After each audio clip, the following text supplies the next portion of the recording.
नमस्कार दोस्तों, आज हम बात करेंगे 9वें आम चुनावों की। जैसा कि आपको पता है, इससे पिछले चुनावों में राजीव गांधी को इंदिरा गांधी की लेगेसी के ऊपर, जो उनकी इंदिरा गांधी जी की जो हत्या हुई थी, उसके ऊपर एक बम्पर जीत मिली थी। इतनी बड़ी जीत मिली थी कि भारतीय राजनीति में इतनी बड़ी जीत आज तक किसी नेता को नहीं मिली।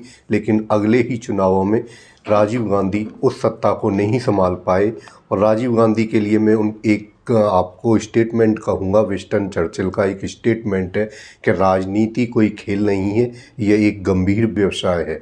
तो इसका मतलब ये है, विंस्टन चर्चिल के बारे में आप मुझे नहीं पता कितना जानते हो, लेकिन मैं आपको एक बात बता दूं कि विश्व राजनीति के पटल पर विंस्टन चर्चिल को इस बात के लिए जाना जाता है क्योंकि उन्होंने एक द्वितीय विश्व युद्ध के समय, जब वो इंग्लैंड के प्राइम मिनिस्टर थे, तो उस समय उन्होंने एक ऐसा महत्वपूर्ण निर्णय लिया था जिस निर्णय के तहत भारत को भी उन्होंने कहीं ना कहीं हिटलर का गुलाम होने से बचाया था।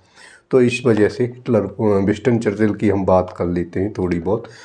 तो यहाँ पे पर हम बात कर रहे हैं भारतीय राजनीति की, और भारतीय राजनीति में 9वां चुनाव आ गया है। यहाँ पे जो कि राजीव गांधी को इतनी बड़ी जीत मिली थी, उस जीत को राजीव गांधी नहीं पचा पाए।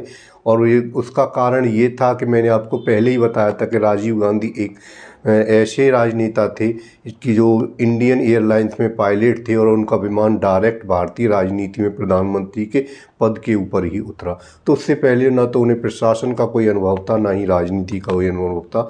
इसके कारण उनके मंत्रालय में बहुत सारे डिस्प्यूट हो गए और अगले ही चुनावों में कांग्रेस 404 सीट से 443 सीट पर आ गई।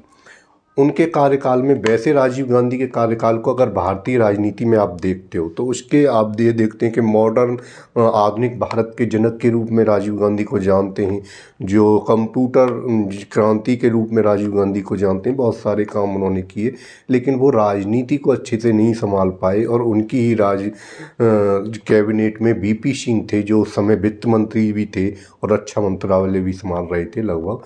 वो उनके कार्यों से संतुष्ट नहीं थे।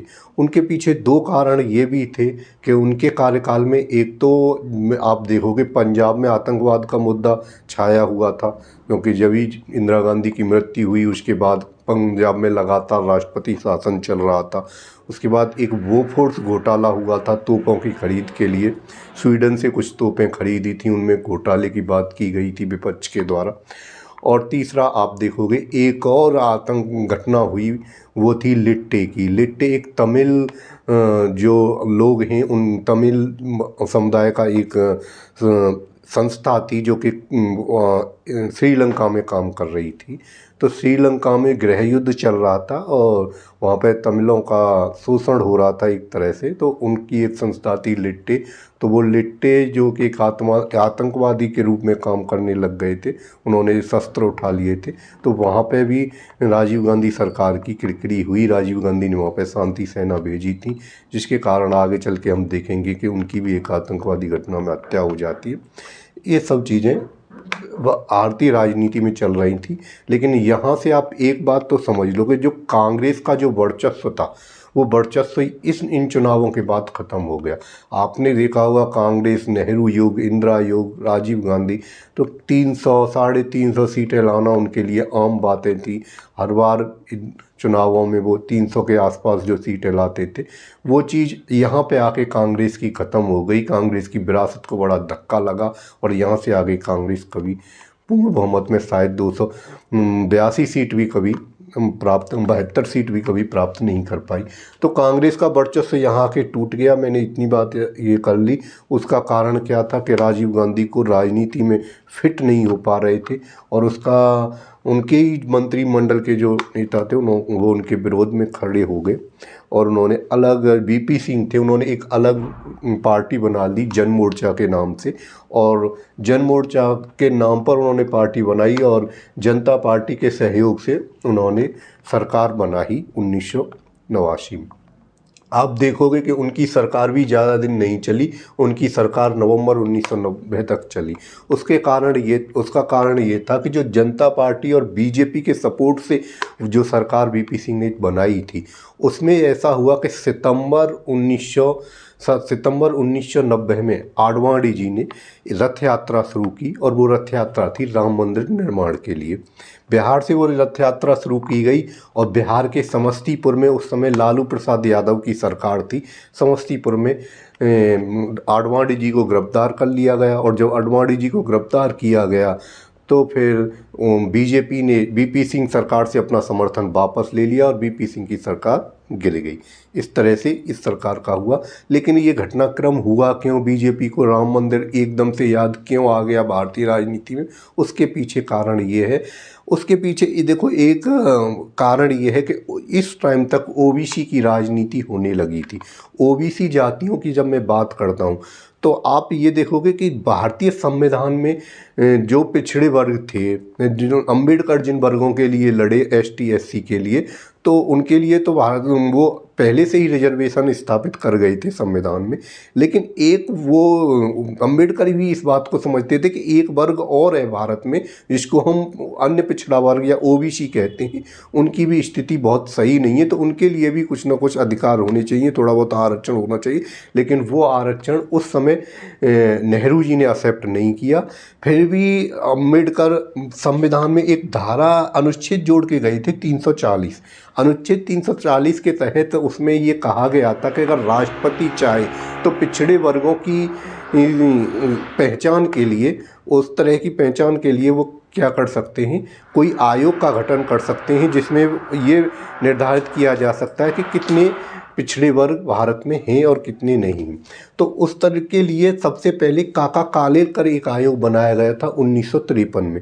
तो काका कालेलकर जो आयोग था उसने 1900 लगभग 2000 के समथिंग कुछ जातियों का बताया था कि इतनी जाति पिछड़े वर्ग में आ सकती हैं, वो पिछड़ी हुई हैं।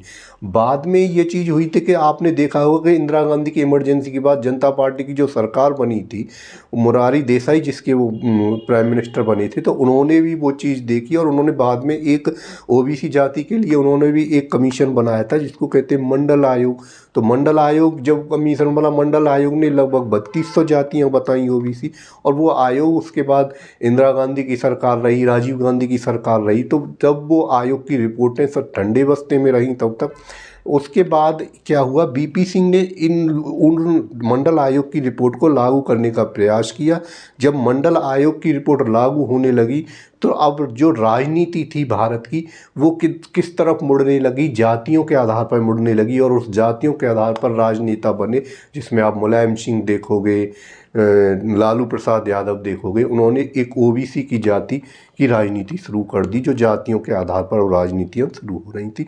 उसके काट के रूप में बीजेपी ने क्या किया कि राम मंदिर, एक धार्मिक मुद्दा उठाया राम मंदिर का, और उसके लिए आडवाणी ने रथ यात्रा की। बाद में लालू जी ने उनको गिरफ्तार कर लिया। उसी के चक्कर में क्या हुआ, वीपी सिंह की सरकार गिर गई।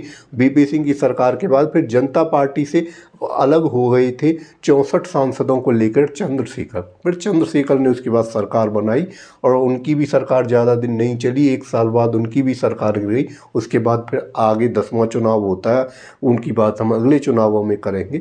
और इतनी बात यहाँ पे आपको समझ में आएगी कि 2 प्रधानमंत्री रहे जो 1989 के चुनावों से अब 9वें आम चुनावों के बाद जो हुए थे, 2 प्रधानमंत्री हुए हमारे, वीपी सिंह और चंद्रशेखर। इसके बाद 10वें आम चुनावों में बात करेंगे। और आप यहाँ पे देखोगे मैंने पार्टियों का आपको सीट लिखी है, ये सीट आपको एक बार सरसरी निगाह से देख लेने। फिलहाल आप देखोगे कि अभी RAS प्री का एग्ज़ाम हुआ है। मैंने पहले वीडियो में भी आपको बताया था कि अब स्टैटिक जो पॉलिटी है वो नहीं पूछी जाती कंपटीशन में। अब आजकल आपकी डेमोक्रेटिक पॉलिटी का युग आ गया है। अब आपको पता ही रहना चाहिए भारतीय की जो डेमोक्रेटिक, और आप देखोगे कि सुप्रीम कोर्ट के निर्णय, इनके ऊपर ही आपकी जो पॉलिटी है वो पूरी की पूरी डिपेंडेंट होती जा रही है। वो युग अब चला गया कि अनुच्छेद रट लो कि फलाने अनुच्छेद में क्या लिखा है, उस अनुच्छेद में क्या है, वो युग अब चला गया है। अगर आप सिविल सर्विस की तैयारी कर रहे हो तो आपको डेमोक्रेटिक पॉलिटी का ज्ञान होना ही चाहिए, और सिविल सर्विस ही नहीं दूसरे एग्जामों में भी और इसी तरह की पॉलिटी पूछी जाने वाली है। आपको ये बात समझ लेनी चाहिए। तीसरी बात, मैंने यहाँ पे एक पार्टी और उदय हुई है, BSP party. Bahujan Samajwadi party, इसकी स्थापना हुई थी 14 अप्रैल 1984। काशीराम ने इसकी स्थापना की थी। काशीराम पंजाब के रहने वाले थे। ये महाराष्ट्र से इन्होंने राजनीति शुरू की। वहाँ पे मैंने आपको बताया था, मेरे पुराने वीडियो आप देखोगे तो मैंने जब बताया था कि जो अम्बेडकर की राजनीति है वो पहले दूसरे चुनावों तक थोड़ी बहुत चली, उसके बाद वो राजनीति विलुप्त हो गई। तो यहाँ पे अम्बेडकरवादी राजनीति दोबारा से शुरू हुई और काशीराम ने एक पार्टी बनाई और उन्होंने ये कहा कि अम्बेडकर की लेगेसी को लेके हम पार्टी बनाएंगे। और उन्होंने अपनी पार्टी के में जो एक विचारधारा स्थापित की, उस विचारधारा में उन्होंने एसटी, एससी, ओबीसी मतलब ऐसे जो पिछड़े हुए लोग हैं उनके लिए उन्होंने एक पार्टी बनाई कि हम इनके मुद्दों पर काम करेंगे। और इसी पार्टी की बाद में सुप्रीमो बनी मायावती। आपको पता है कि मायावती उत्तर प्रदेश जैसे राज्य की 4 बार मुख्यमंत्री बनी, वो इसी पार्टी से थे। और ये पार्टी फ़िलहाल भी एक राष्ट्रीय पार्टी के रूप में जानी जाती है। तो इस पार्टी के बारे में बात करना ज़रूरी था। इस पार्टी के बारे में आगे भी राजनीति में ये अपना किस तरह से भूमिका निभाते हैं वो आप आगे देखोगे। तो अगले चुनावों की जो हम बात करेंगे वो करेंगे 10वें आम चुनावों की। तो देखते रहिए हमारा वीडियो और ये आप